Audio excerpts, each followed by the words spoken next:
The siren cut through the air like a warning that came too late. Across the wide fields of Angola Prison, officers turned at the same time, looking toward the far end of the prison grounds. Dust rose in the distance. Not from wind. From movement. Fast movement. Officer Caleb Ross grabbed his radio. All units, movement near the south field, possible breach. His voice was sharp. Because in a place as large as Angola, nothing moved that fast unless something had gone very wrong. Inmates working in the fields stopped what they were doing. Some stepped back. Others just stood still, watching. From far away, 3 figures ran between the rows of crops. Too fast. Too direct. Not random. Caleb's heart began to race. Because Angola wasn't like other prisons. It was huge. Open land. Wide space. But controlled. Always controlled. And now, that control was breaking. Get units to the perimeter. Caleb shouted. Sirens grew louder. Trucks started moving across the dirt roads. Officers spread out, trying to cut off the path ahead. But the 3 figures kept running. They didn't slow down. They didn't look back. Like they already knew where they were going. Caleb climbed into a vehicle and sped forward, eyes locked on the movement ahead. Who are they? Someone asked over the radio. Caleb didn't answer. Because something about this didn't feel like a simple escape. It felt planned. Too planned. As the vehicle got closer, Caleb saw one of the inmates turn his head. For just a second. And in that second, their eyes met. The inmate didn't look scared. He didn't look desperate. He looked certain. Like everything was going exactly as expected. Caleb's grip tightened on the wheel. Because that meant one thing. This wasn't the beginning of something. This was the result of something that had already been building. And just as the inmates reached the edge of the field, one of them disappeared. Not behind a building. Not behind a truck. Just gone. Caleb slammed the brakes. What just happened? He shouted. The other 2 kept running. But that one had vanished. Like the ground itself had taken him. And before anyone could react, a loud sound came from beneath the earth. A deep, hollow thud. Then silence. 2 weeks earlier, Angola Prison looked calm under the Louisiana sun. Stretching across thousands of acres, it was known as the largest maximum security prison in the United States. From the outside, it looked more like farmland than a prison. Wide fields. Long roads. Open sky. But inside, it was one of the most controlled places in the country. Officer Caleb Ross had worked there long enough to understand both sides. The openness. And the control. Every day followed routine. Inmates worked in fields. Others stayed in units. Movement was tracked. Watched. Recorded. But with so much land. There were places people didn't think about much. Places that weren't seen every day. One morning, Caleb walked along the south field, checking on work crews. Everything looked normal. Inmates picking crops. Officers watching from vehicles.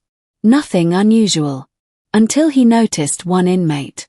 His name was Marcus Hale. Marcus worked like everyone else. Head down. Quiet. But he looked up more than others. Not at officers. Not at other inmates. At the land. Like he was studying it. Caleb walked closer. Everything good? He asked. Marcus nodded. Yes, sir. Caleb paused. You've been out here before. Marcus shrugged. Couple times. But Caleb wasn't convinced. Because Marcus didn't look like someone new to the field. He looked like someone who understood it. That afternoon, Caleb wrote his name down. Not for trouble. Just to remember. Because small things mattered. The next day, something else stood out. A section of the field looked disturbed. Not enough to raise alarm. But enough to notice. The dirt looked uneven. Like it had been moved. Caleb crouched down. Touched it. Loose. Too loose for a place that should be firm. He stood up slowly. Maintenance check this area, he said over the radio. The response came back quickly. Copy. Will inspect. Later, the report said nothing was wrong. Normal ground shift, they explained. But Caleb wasn't sure. Because the ground didn't just shift like that. Not in straight lines. Days passed. Routine continued. But small signs kept appearing. A tool went missing from one crew. Then showed up again later. A fence alarm triggered once. Then stopped. And once. Caleb heard something strange while standing in the field. A low sound. Like something hollow under the ground. He stopped.